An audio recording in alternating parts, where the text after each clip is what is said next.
우리 교회에서는 많은 예배가 있고 또 예전이 있지만 가장 거룩한 예식이다라고 하면 성찬이다 이렇게 말할 수 있죠. 왜 그러냐?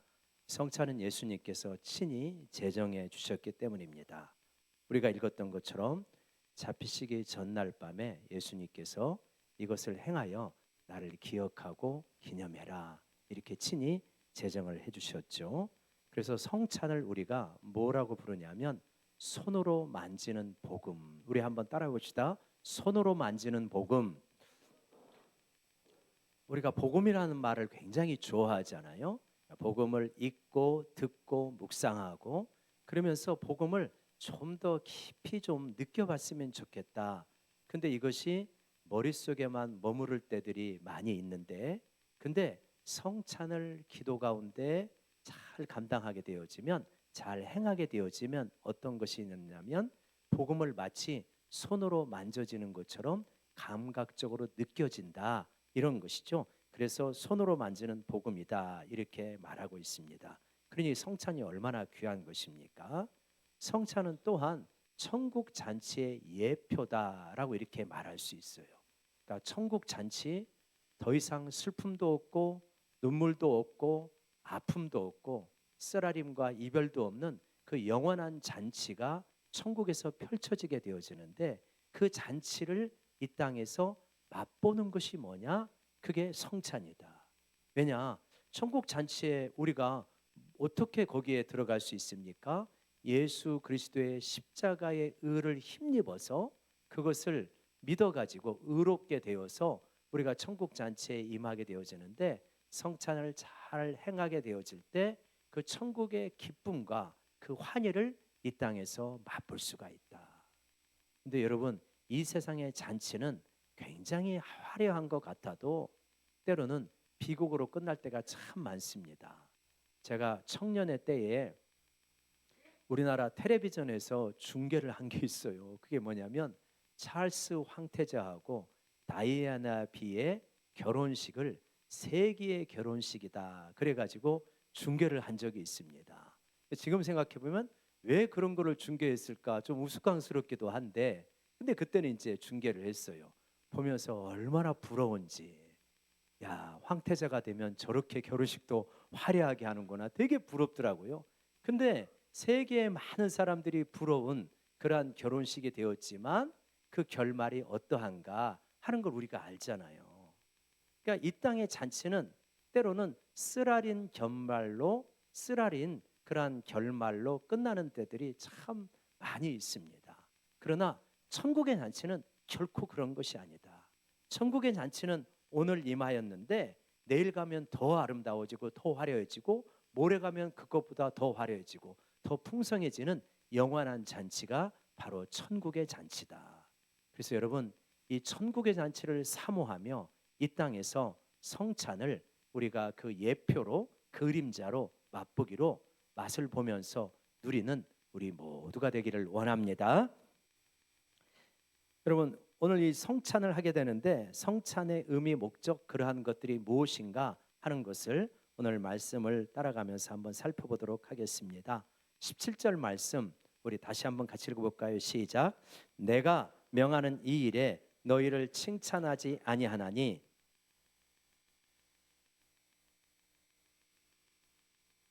예, 지금 고린도 교회에 보내는 편지입니다. 그런데 고린도 교회에 모임이 있는데 내가 이 모임을 칭찬할 수 없다는 것입니다. 왜요?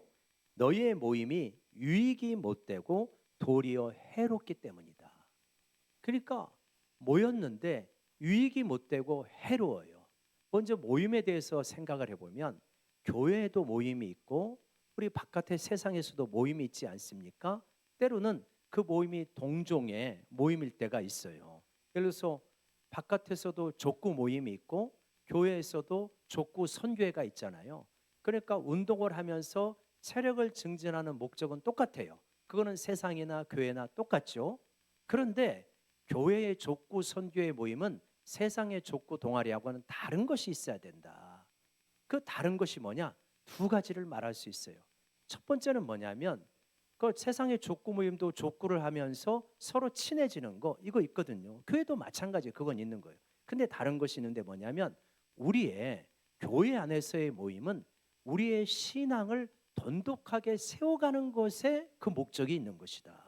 그냥 친해지는 데 목적이 아니라 내가 그 모임에 가고 족구를 한다 할지라도 우리 김 집사님 이장로님 그러면서 서로의 어떤 족구가 공이 나갔냐 안 나갔냐 세상에서는 싸우지만 우리는 기도하면서 결정합시다. 뭐 이렇게 할 수 있으면서 아무튼 이 모임 자체를 통하여서 서로의 신앙이 돈독해져야지. 모였는데 신앙이 깎아먹는 것이면은 모임이 유익이 되지 않고 해롭게 되어지는 것이다. 지금 이렇게 말씀하는 거죠. 또 하나가 있어요. 그건 뭐냐면 우리의 신앙이 돈독해질 뿐 아니라 그 돈독해짐을 통하여서 하나님을 향하게 하는 것입니다. 그러니까 우리의 만남을 통해서 신앙이 굳건해지고 하나님을 더 바라보게 하고 그래야 그 모임이 유익이 되는 모임이 되어진다. 근데 고린도 교회의 모임은 뭐 한 거예요? 서로의 신앙이 돈독해지지도 않고 하나님께로 더 가까이 나가는 것이 아니라 자꾸 하나님으로 멀어지게 하는 그러한 모임이 돼버렸다. 그래서 나는 너의 모임을 칭찬할 수 없다라고 이렇게 말씀을 하고 있는 거죠. 여러분, 우리 교회의 모임도 마찬가지입니다. 우리가 모이게 되어졌을 때 본래의 목적을 분명하게 해야 돼요. 과연 이 모임을 통하여서 내 신앙이 더 굳건해지는가? 내가 더 하나님을 바라볼 수 있게 하는가? 이렇게 되는 거죠. 여러분, 우리가 젊었을 때는 다양한 종류의 사람들을 만나는 것도 오케이인 것 같아요. 괜찮은 것 같아요. 내 폭도 넓혀지고 다만 유혹을 받거나 죄를 지어서는 안 되겠지만 그러나 중년 이상이 되어지면 우리에게 시간이 별로 없습니다. 모든 종류의 사람을 만날 수 없어요. 이제는 만남이 정돈이 돼야 돼요. 그때 어떤 만남을 가져야 되냐? 지향성이 같은 사람들끼리 만나야 됩니다. 이게 무슨 말이냐? 나는 하나님 나라를 꿈꿔. 나는 어떻게든 하나님과 동행하고 싶고 하나님 나라를 꿈꾸는데 내가 저 사람하고 친하게 지내고 있고 친하게 지내고 싶은 사람인데 그 사람은 만났다면 부동산 이야기야. 땅값이 요새 얼마나 올라가는지 아느냐. 예. 지금 왜 그 암호화폐가 저렇게 올라가는 줄 아느냐. 트럼프가 됐을 때 우리의 부동산 가격은 어떻게 되는 줄 아느냐. 맨날 이것만 이야기해. 그래가지고 만나고 나면 뭔가 내 마음 속에 기쁨이 있고 하나님을 향한 발걸음이 더 이렇게 굳세어지는 것이 아니라 자꾸만 좀 하나님을 향한 발걸음이 약해지는 그런 만남은 이제 신앙인으로서 이제 좀 멀리하는 그런 지혜가 있어야 됩니다. 왜냐? 시간은 제한되어 있는데 어떻게 모든 사람을 만족시킬 수 있겠어요? 지향성이 같은 우리가 걸어가고 있는 것이 진리의 길이라고 확신합니다. 아멘이십니까? 그렇다면 진리의 길을 같이 걸어가는 사람과 동반자를 삼아야지 자꾸만 비진리에 걸어가는 사람하고 자꾸 친하게 지내면서 그 만남을 자꾸 갖게 되어지면 한계가 있는 거예요. 우리의 신앙이 성장하지도 않고 우리의 에너지가 많이 낭비가 되어지는 것입니다. 그래서 우리는 우리의 만남이 어떻게 되냐? 유익한 만남이 돼야 된다. 그래서 지향성이 같아야 되고요. 교회 모임을 통하여서 서로 친밀해질 뿐만 아니라 우리가 이 신앙이 세워지고 하나님을 향하여 나아갈 수 있는 그러한 모임이 돼야 된다 하는 것이죠. 근데 이제 그렇지 않은 그러한 모임이 될 수 있는 것입니다. 여러분, 여기를 보게 되어지면 우리 18절과 19절 한번 보게 되어지면 자, 18절에 먼저 너희가 교회에 모일 때 너희 중에 분쟁이 있다 함을 듣고 어느 정도 믿거니와 나는 여러분에게 듣습니다. 여러분 교회에 분쟁이 있다고 합니다. 자, 그런데 19절에 너희 중에 파당이 있어야 너희 중에 옳다 인정함을 받은 자들이 나타나게 되리라. 이 표현이 좀 어렵잖아요. 이게 무슨 말입니까? 지금 파당이 있어요. 파가 나뉘어졌는데 고린도 교회에는 엉망인 성도들도 많았습니다. 그러니까 우리가 좋은 것이 좋은 것이다 하면서 서로 늘 함께 지내기가 어려운 거예요. 그래서 그거는 옳지 않습니다. 그러다 보니까 갈등이 있는데 이 갈등을 통하여서 누가 옳은지 그른지도 드러나는 그러한 효과도 있다. 지금 그 말을 하고 계시는 거죠. 여러분, 우리가 신앙생활하면서 상당히 중요한 부분이 있는데 그것은 뭐냐면 우리 신앙의 성숙도는 언제 드러나느냐? 서로가 좋을 때 드러나는 것이 아니라 갈등 상황 속에서 신앙의 성숙도가 선명하게 드러납니다. 때로는 내가 마음에 안 드는 그러한 것을 이렇게 다른 사람들이 원하고 따라가고 그럴 때가 있는 거예요. 그때 미숙한 특징은 뭐냐면 나는 그러면 안 해. 이렇게 되어지는 거죠. 그러나 공동체 전체가 원하게 되어질 때는 때로는 내 의견하고 일치 않고 나의 견해하고 틀리다 할지라도 진리가 아닌 그러한 문제인 이상은 우리가 나하고 의견이 달라도 그냥 전체의 뜻이 그런다라고 하면 그거를 따라가는 거, 그것이 어떤 성숙한 신앙의 표지다 이렇게 볼 수가 있는 거죠. 여러분, 그래서 여러분 우리가 이렇게 보게 되어지면 우리 이제 교회의 모임 자체가 어떤 모임을 늘 지향해야 되냐? 유익한 모임을 지향해야 된다. 그래서 여러분 우리가 구역으로 모이든 선교회로 모이든 어떠한 형태로 모이든 간에 우리는 모일 때마다 정말 이 모임을 통하여서 하나님을 향하여 좀 더 나아가게 되고 신앙적으로 자라게 되었다. 이러한 모임이 되어질 수 있도록 우리 모두가 애쓰기를 주의 이름으로 부탁드립니다. 두 번째로 보게 되어지면 근데 이 고린도 교회가요 어떤 문제가 있었냐면 이 만찬을 둘러싸고 갈등이 있었습니다.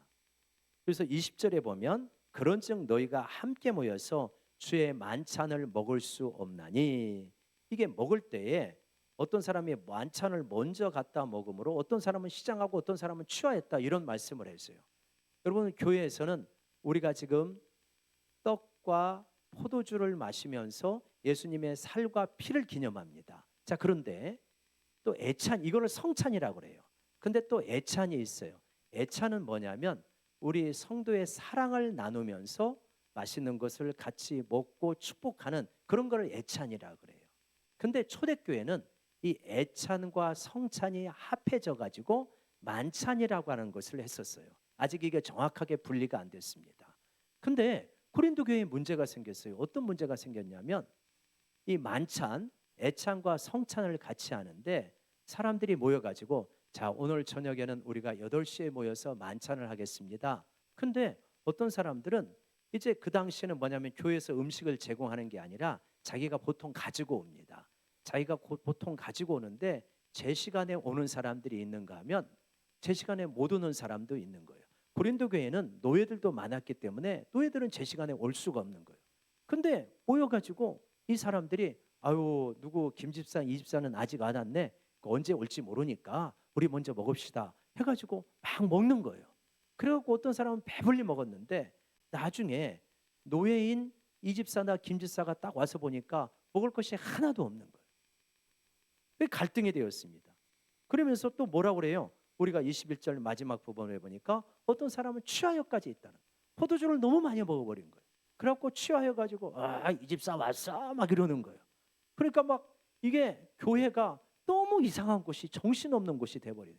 그래가지고 사도 바울이 속상해가지고 22절에 이렇게 말합니다. 우리 22절 같이 한번 읽어봅시다. 시작.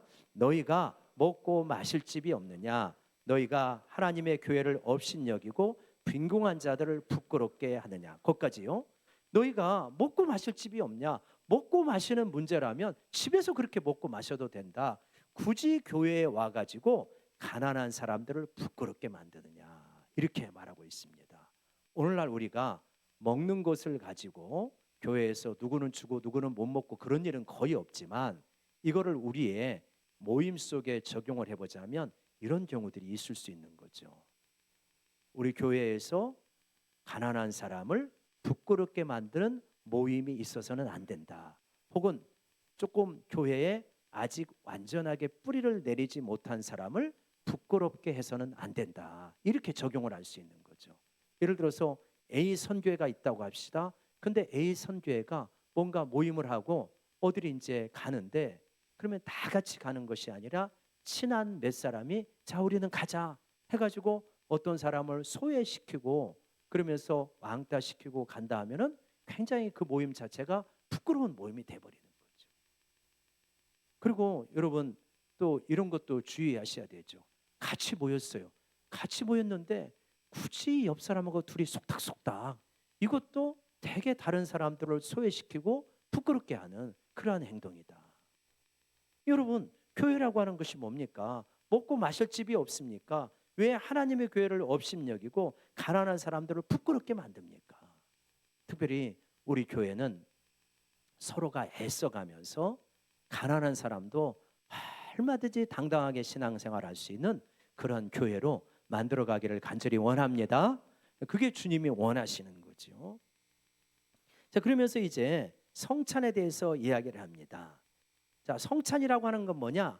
우리 주님께서 잡히시기 전날 밤에 이 주님께서 떡을 떼어 주시면서 받아 먹어라. 이거는 너희를 위하여 찢기는 내 살이다. 포도를 주면서 받아 먹어라. 이거는 새 언약의 잔이다. 이것을 행하여 나를 기념해라. 이렇게 성찬을 정해 주셨습니다. 여러분, 왜 예수님께서 나를 기념하라 하면서 자, 너희는 나를 기념할 때마다 이 찬송을 불러라. 혹은 이 구절을 암송해라.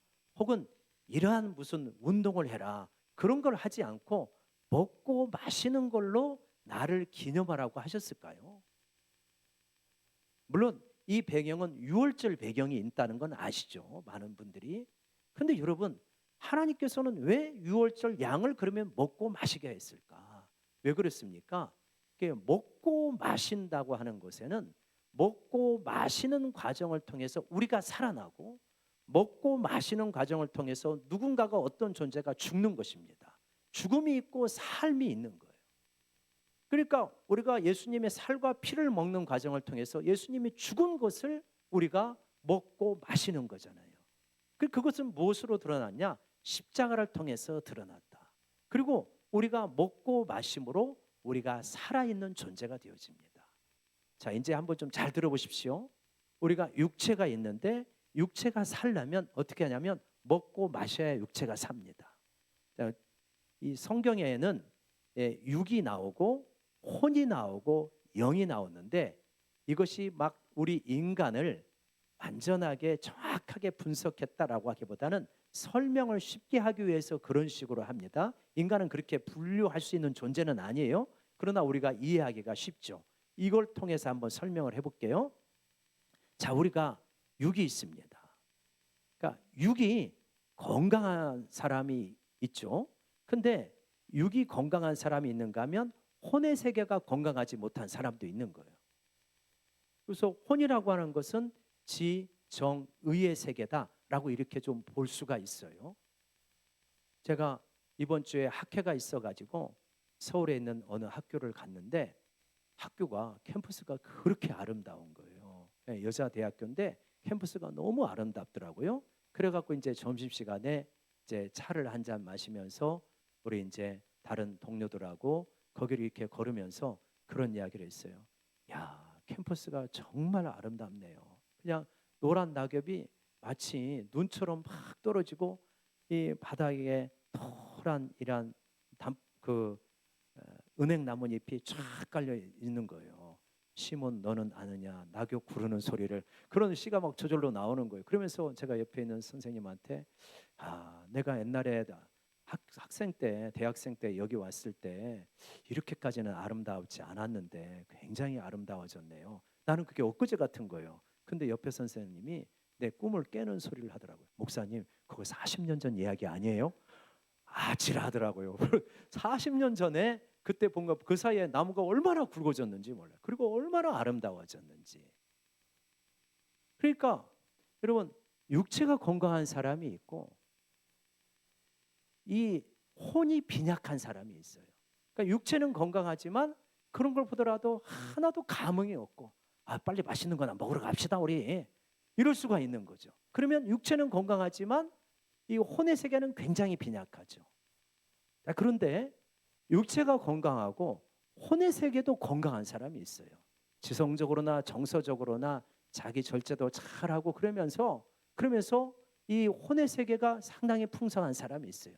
근데 이 영의 세계가 또 굉장히 빈약한 사람이 있어요.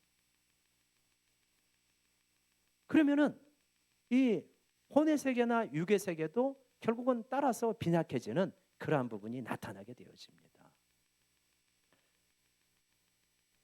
혹시 어떤 분들은 목사님이 왜 저렇게 트럼프를 미워하나 이렇게 생각할지도 모르겠는데 사생 사람들이 트럼프를 이렇게 떠받드니까 저는 반발심이 생기는 거예요. 예. 그래서 저는 일론 머스크하고 트럼프를 보면 육체적으로도 굉장히 강한 사람들입니다. 그죠? 혼적으로도 되게 뛰어난 사람들이에요. 얼마나 천재적인 머리를 가지고 있습니까? 그러니까 대단하죠. 근데 영적으로 보면은 굉장히 빈약한 사람들이다. 이분들은 예, 그렇죠? 그냥 이 돈이 많고 그런 권력 있고 그러니까 그냥 뭐 바람 피고 결혼 두 번, 세 번 하는 거 아무렇지도 않고 아무렇지도 않다는 표현은 그렇지만 다 그런 공통점이 있더라고요. 그러니까 혼적으로는 굉장히 풍성할지 모르지만 천재적인 재능들을 가지고 있으니까 영적으로는 되게 빈약한 사람들이에요. 여러분, 예수 그리스도의 성천에 임하면서 예수 그리스도의 십자가와 부활을 먹고 마신다는 것은 뭐냐? 우리가 영적으로 굉장히 풍성해진다. 이런 의미를 가지고 있습니다. 그래서 여러분 우리가 영적으로 풍성해지면요. 어떻게 되냐면 혼의 세계가 이게 정돈이 되어지면서 굉장한 영향을 발휘하고 육까지도 강건해지는 효과가 나타납니다. 그래서 요한 3서에서 그렇게 말하잖아요. 사랑하는 자여 내 영혼이 잘됨 같이 내 영이 잘됨 같이 내가 범사에 잘되어 왜냐하면 혼이 영향을 발휘하니까 범사에 잘되고 강건하기를 원하노라 이렇게 뿌리로부터 들어가게 되는 거죠. 영이라고 하는 것은 우리가 굉장히 어려운 부분이긴데 가장 존재의 깊은 곳에서 하나님과 만나는 세계라고 볼 수 있어요. 그래서 하나님을 깊이 만나고 하나님을 사랑하게 되어지면 어떤 역사가 일어나냐? 영적으로 충만해지면서 그러면서 우리 지정의가 제 자리를 찾게 되어지고 그러면서 우리가 감당해야 될 일들을 굉장히 잘 감당하게 됩니다. 육체의 건강도 저절로 뒤따라오게 되어지는 거죠. 그래서 여러분 여기 공부하는 학생들도 많고 직장인도 많고 사업하시는 분도 있고 그러잖아요. 어떻게 해야 잘 살 수 있을까요? 하나님의 원리는 굉장히 단순해요. 영적으로 충만하면 잘 살 수 있다. 여러분 믿으시면 아멘. 영적으로 충만하면요 잘 살게 되어 있습니다. 혼의 세계만 가지고는 잘 안 돼요. 예를 들어볼게요. 혼의 세계만 가지고 잘 안 되는 이유가 뭐냐면 우리가 가지고 있는 에너지를 100이라고 합시다. 근데 이 100이라는 에너지를 가지고 제대로 못 살아가요. 왜냐? 누군가 미워하기 때문에 에너지가 빠져나갑니다. 쓸데없는 망상을 많이 하기 때문에 에너지가 빠져나가요. 그리고 안 봐도 될 것들을 많이 보기 때문에 또 에너지가 빠져나가요. 이런저런 식으로 에너지가 다 빠져나가가지고 정작 에너지를 집중해서 쏟아야 되는데 쏟을 때 쏟아지를 못합니다. 공부를 하려면 졸려요. 왜냐 에너지가 다 빠져나가서. 근데 영적으로 충만해지잖아요. 미워하는 거 해결되었습니다. 용서하고.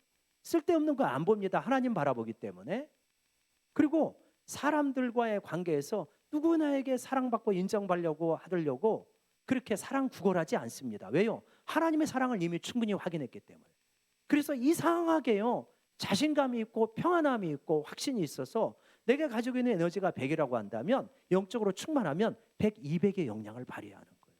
그게 놀라운 역사예요. 그래서 어떻게 하면 잘 살 수 있을까요? 어떻게 하면 공부 잘할 수 있을까요? 직장생활 잘하고 사업 잘할 수 있을까요?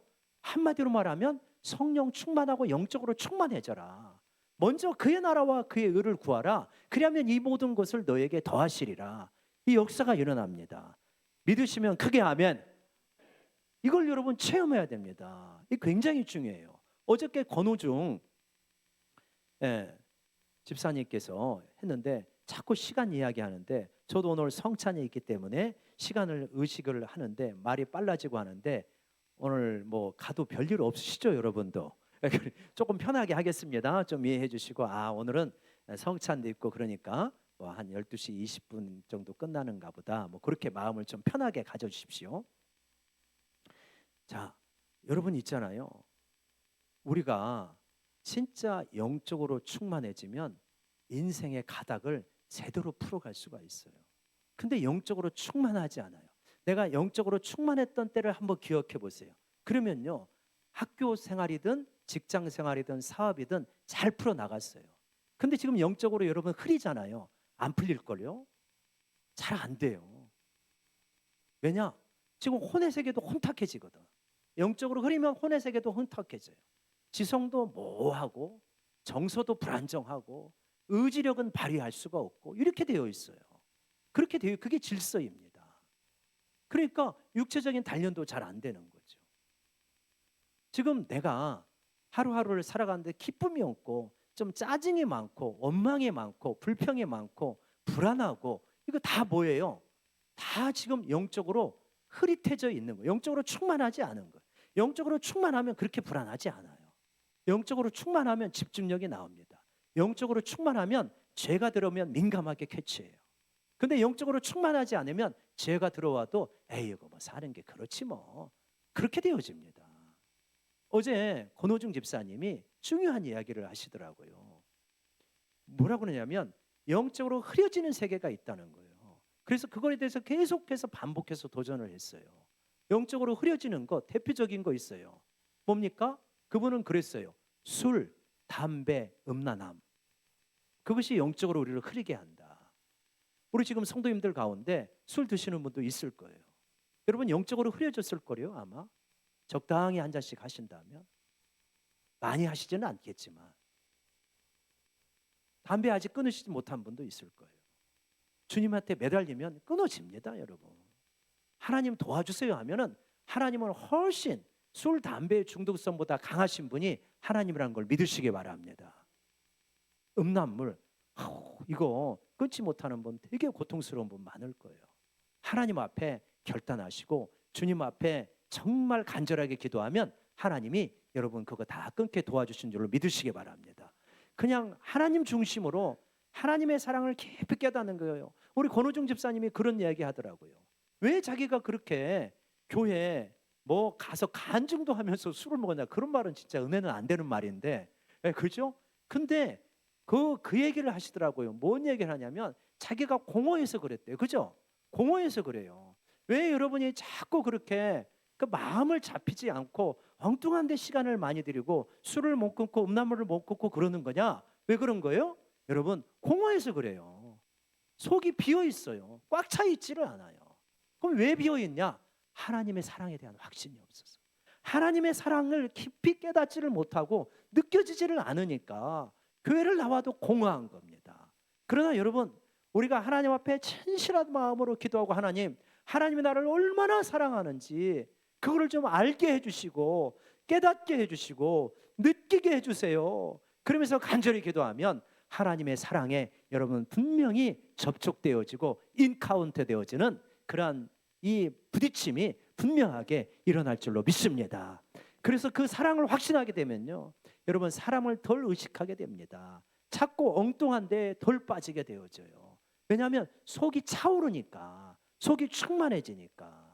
그래서 영적으로 충만해지면 다른 세계도 풀려나가기 시작한다. 그러니 여러분 우리가 분명하게 깨닫고 특별히 영적으로 흐리게 하는 것에 대해서 정말 애통해하고 회개하면서 나아가게 될 때 성령의 충만함이 임하게 되고 영적으로 강건해지고 그러면서 혼의 세계와 육의 세계도 풀려가는 그러한 역사가 반드시 일어나는 줄로 믿으시기 바랍니다. 그래서 먼저 그의 나라와 그의 의를 구하라. 그러면 이 모든 것이 더해지는 거예요. 원리 자체는 굉장히 단순합니다. 체험하면은 정말 그렇구나 하는 것을 깨닫게 되어져요. 영적으로 충만하면 공부 잘하게 됩니다. 영적으로 충만하면 직장생활 잘해요. 엉뚱한 짓 안 합니다. 영적으로 충만하면 사업의 영역에도 지혜가 넘치게 되어집니다. 거기다가 하나님이 도와주시기까지예요. 여러분 그렇게 살아가시기를 주의 이름으로 축원합니다. 한 가지만 더 말씀을 드리고 마무리하도록 하겠습니다. 여러분 우리가 다음 주가 추수감사절인데 영적으로 충만하다고 하는 것은 뭐냐면 하나님이 나를 구원해 주신 은혜가 얼마나 감격스러운지를 깨닫는 거예요. 그리고 하루하루 살아가는 것이 얼마나 이게 하나님의 은혜 가운데 살아가는 것인가 하는 걸 깨닫는 거예요. 그래서 우리가 추수감사절에 내 영혼을 구원해 주시고 영원한 천국을 우리에게 주신 것에 감격하면서 나오는 것이 바로 추수감사절이다. 무엇보다도 구원의 은혜가 있어야 되고요. 그 다음에 우리의 생업을 우리의 삶을 이렇게 이끌어 오신 것에 대한 진정한 감사가 있는 거죠. 생각해 보면 우리가 하나님 앞에 반응할 수 있는 것이 뭘까요? 참 많은 것도 있지만 우리 전환길 그 강사님이 말씀하실 때 그 소말리아의 어떤 분을 이야기하면서 그런 이야기를 하더라고요. 그분이 아마 그랬는가. 아니 대한민국은 수도꼭지만 틀으면 따뜻한 물이 나오고 찬물이 나오는데 이 세계에서 감사하지 않는 것이 이상하다. 뭐 그분이 그 얘기했던 걸 언뜻 지나가면서 이야기를 했잖아요. 진짜 생각해 보면 감사할 것이 굉장히 많다. 여러분, 범사에 불평하는 것이 아니라 범사에 감사하는 것이 우리 기독교인의 특권인 줄로 믿습니다. 영적으로 눈이 뜨어지면요, 자꾸 많은 것들을 감사하게 돼요. 나는 매사가 불평이다. 영적으로 좀 눈이 안 띄어져서 그래요. 영적으로 흐릿해져 있고 충만하지 않으면 자꾸 짜증이 많고 불평이 많은 사람이 되어집니다. 안 이뻐요. 그러면 자기도 괴로울 뿐만 아니라 주변도 혼탁하게 만드는 것입니다. 그래서 여러분, 우리가 추수감사절을 맞이하면서 하나님 앞에 먼저 하나님의 사람이 되어지고 우리가 하나님 곁에서 주님과 동행할 수 있는 그런 그 은혜를 누리는 것을 정말 감사하고, 그래서 감사 예물도 정성껏 준비하고 그냥 예물 탁 이렇게 하는 것이 아니라 정말 한번 구원의 은혜를 써보고 한 해 동안 감사한 거를 써보고 그러면서 좀 정성을 다해서 예물을 드려야 됩니다. 그리고 예물을 드리는 거 액수는 그 우리의 경제적인 환경이나 형편 여기에 있잖아요. 그러나 내 마음이 알잖아요. 내 마음을 좀 이렇게 좀 다 온전하게 드렸으면 좋겠다. 그건 제가 1부 예배하고 2부 예배 사이에 하나님 이 말이 적절할까요? 안 할까요? 그게 잘 모르겠어요. 잘 모르겠는데 사실은 잘 모르겠어요. 그래서 어떤 분이 만약에 혹시라도 이 말씀 때문에 시험 들지 말고요. 예, 하나님 어떻게 좀 가이드를 우리 성도님한테 잘 좀 해드리고 싶은데 어떻게 하면 좋을까요? 제가 생각할 때 제가 생각할 때는 내 형편이 너무 어렵고 그러면 1년을 계산으로 해서 한 달에 5천 원도 좋고 한 달에 10,000원도 좋고 그렇게 해가지고 그동안 지켜주신 은혜를 감사하는 그런 마음으로 좀 나아가면 어떠할까? 저 그런 생각이 좀 들더라고요. 또 이제 모처럼 교회 나왔는데 목사님 또 헌금 이야기하네. 또 그렇게 시험 들지 말고요. 예, 제가 헌금 설교는 12월 둘째 주에 한 번 합니다. 그러나 추수감사절을 앞두고 저는 이제 감사 헌금을 헌금 봉투를 가지고 월요일마다 제 자리에서 새벽 예배 시간에 기도를 해요. 기도를 하면서 이렇게 동그라미를 치고 축복하면서 기도를 합니다. 기도 제목에 유하해서 기도합니다. 그러면서 정말 생각하는 거예요. 하나님, 정말 우리 이 예물을 드린 우리 성도님들이 너무 귀하고 너무 소중한데 그래도 추수감사 헌금인데 1년에 한 해를 감사하면서 하나님 앞에 드리는 건데 좀 더 마음을 실어서 드렸으면 좋겠습니다. 때로는 그런 안타까움들이 드는 이러한 복두들이 있더라고요. 유아에서 축복하고 내가 적다고 적게 기도하는 거 아닙니다. 다 똑같이 이렇게 기도는 하지만 그러나 우리 하나님을 향한 마음, 자신의 생명을 주시면서 우리를 사랑하신 그 사랑에 감격하고 한 해 동안 지켜주신 그 은혜를 감사하면서 나아가는 그러한 절기이기 때문에 그런 마음을 여러분 감사의 제목을 줬고 또 예물을 정성껏 바치게 될 때 추수감사절이 은혜로운 추수감사절이 되리라 믿습니다. 그렇게 나아가는 우리 모두가 되기를 원합니다. 여러분, 우리 교회가요, 우리 교회의 모임이 어떤 모임이 되냐? 서로의 신앙을 세워주는 모임이 되어야 됩니다. 정말 성찬을 통하여서 손으로 만져지는 이 복음을 통하여서 영적으로 예수 그리스도가 나를 위하여 십자가에 죽으시고 부활하신 그 사랑을 만져보듯이 느껴지는 가운데 영적으로 충만해지고 채워지는 이러한 경험이 우리 모두 가운데 있기를 원합니다. 그래서 영적으로 채워지면 우리의 삶은 풀리기 시작합니다. 우리의 삶에 놀라운 변화가 일어나요. 그리고 혼적인 세계, 육적인 세계도 가닥이 잡혀지고 풀려지는 역사가 일어나는데 그러한 역사가 있기를 간절히 축원합니다. 한번 기도하겠습니다.